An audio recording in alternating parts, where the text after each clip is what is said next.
Hi guys! So welcome back to my channel. So today, papakita ko sa inyo paano ko ginawa yung do-it-yourself. Bumili ako ng double size na foam. Yan, ortho design para comfortable. So, as you can see, min-measures ko siya para sa ganon, yung aking ikakat na tela is tamang-tama. Kasi ano siya gagawin ko siyang foam para sa car kapag nagka-camping or umaalis ako. So, yan, as you can see, parang halos kasing laki siya ng actually queen size yung bed ko, pero yung foam na double almost the same, very slight difference lang siya. So, dyan makikita mo, nagko-compute pa ako, kaya ang ginawa ko na lang is what you call this? Bibilang. So, as you can see, stripe ba ang tawag niyan? White and orange. So, I love orange. So, yan. Siya na yung aking what you call this? Tip measure. Yung siya, hindi siya pang pro na mananahi. So, yung handy type of tip measures.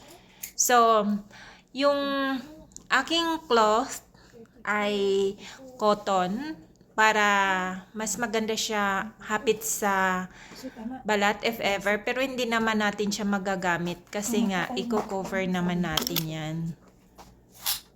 Ayan. So, na-learn ko yan before, nung bata pa ako, si mami ko, yung nanay ko, ay pag nagtatabas siya ng tela, kunti lang ang gugupitin niya. Yan, ang tagal ni Manay magbilang, no?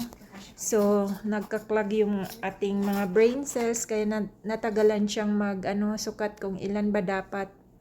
At saka, maisip kung tama ba yun. So, first time kong gumawa niyan, guys.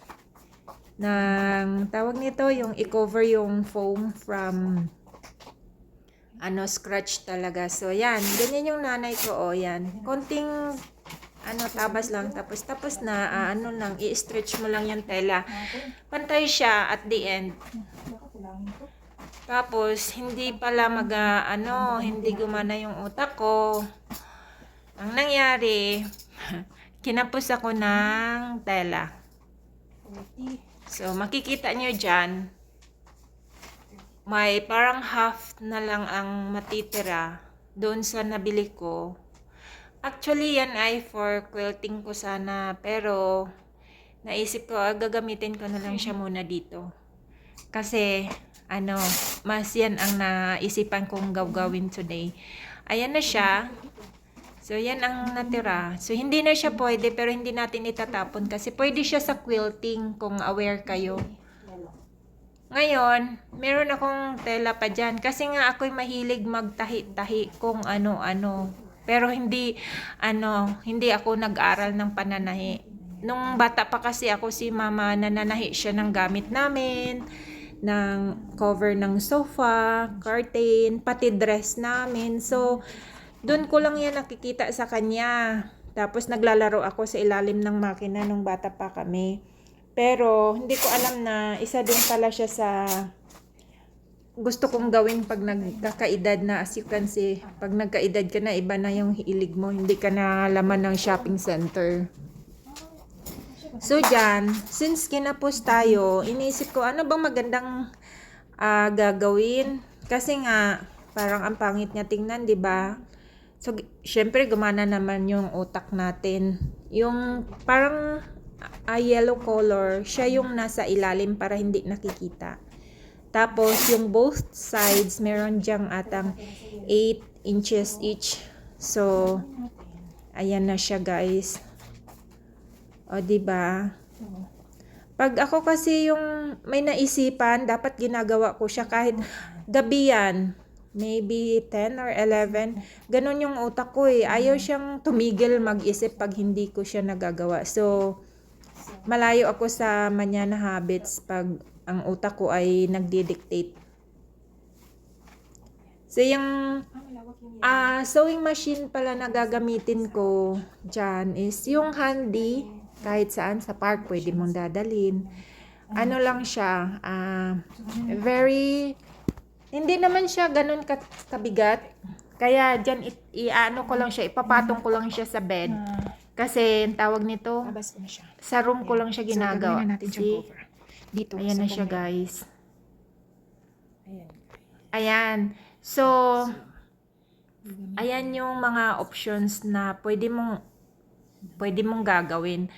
Wala ding nagturo sa akin yan. Of course, nanonood lang ako sa YouTube. Paano pagganahin pag mag-troubleshoot ka sa machine na ganito. So, ayan. Medyo, tawag nun, kinagat niya yung pailalim. So, nag-troubleshoot ako dyan. Pero, madali lang siya. Actually, super dali lang. Tapos, yung stitches na ginagamit ko is, ayan na siya.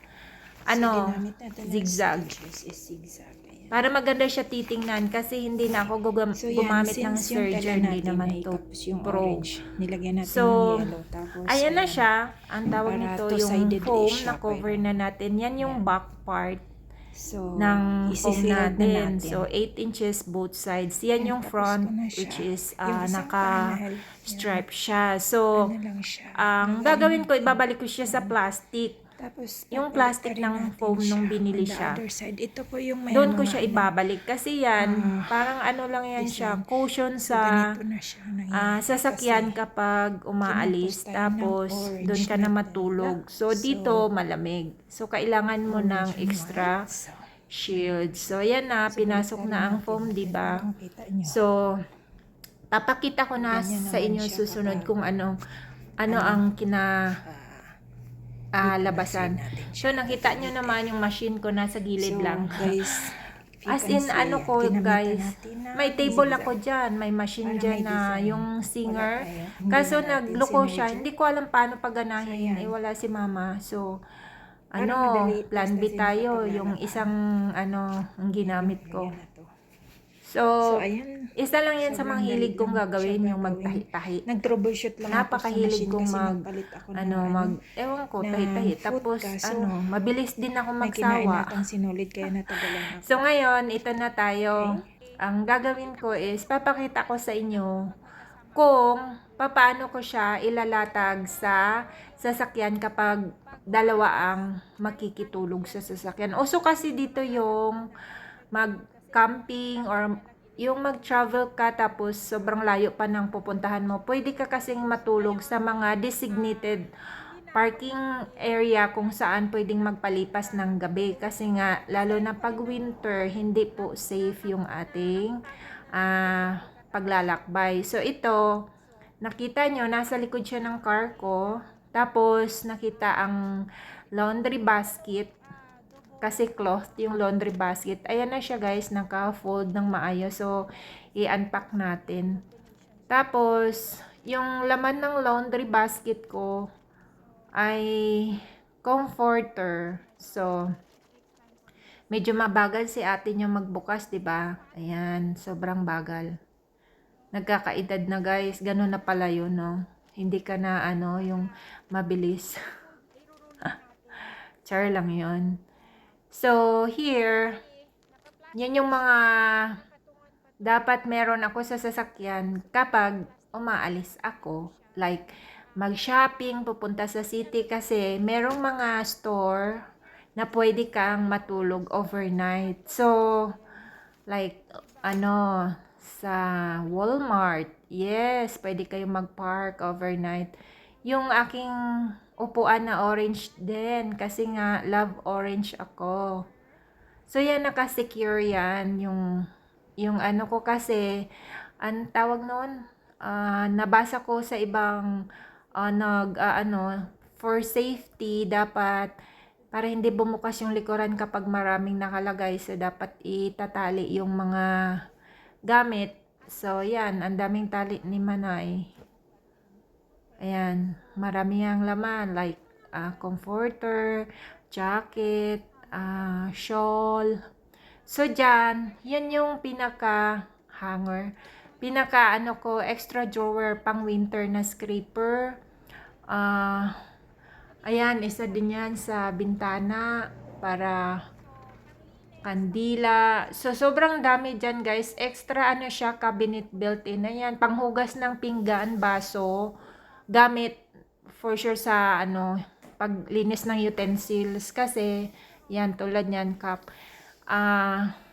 Kahit tayo'y nagho-hotel, ako, personally, may dala akong sariling set ng pinggan, baso, kutsara, ganun. So, yun, may extra shoes and slippers ako dyan. Tapos, yan, mug. So, kumbaga, yung storage na yan, pwede, ang dami mong pwedeng ilagay dyan. So, sa sarili ko, yung, ayan, wipes, yung inuuna ko yung basic. So, yung area na yan, hindi ko yan nilalagyan ng cover like as on the far end na merong marine. Kasi, pag may kukunin ako, mabilis ko lang siyang itataas. So, dun sa kabilang side, which is, yan yung nakikita nyo is yung third row, 3 chair yan. So, ang gagawin ko niyan, idadapa ko lang yan. Same with the second row.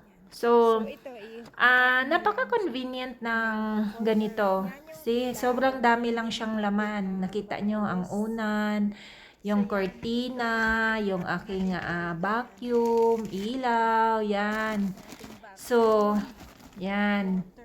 Yan ay electric wire, yung extension cord, water, sobrang dami guys.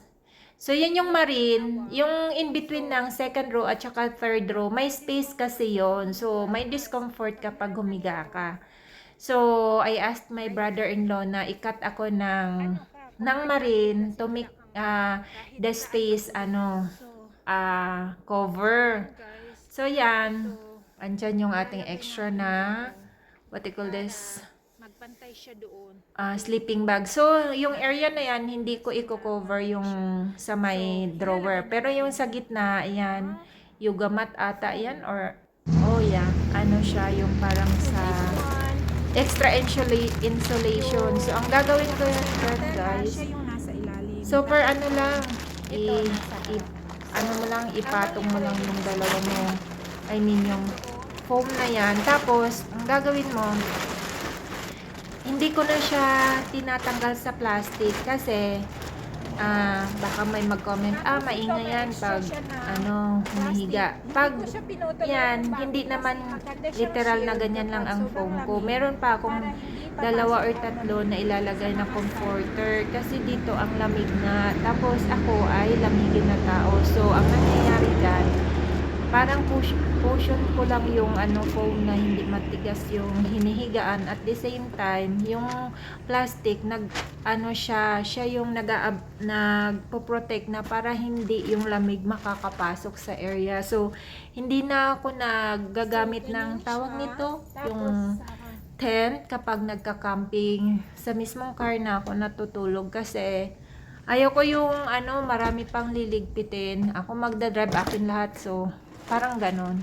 So, yan. Pag 2 tao, sobrang lang siya. Ayan, orange yung unan.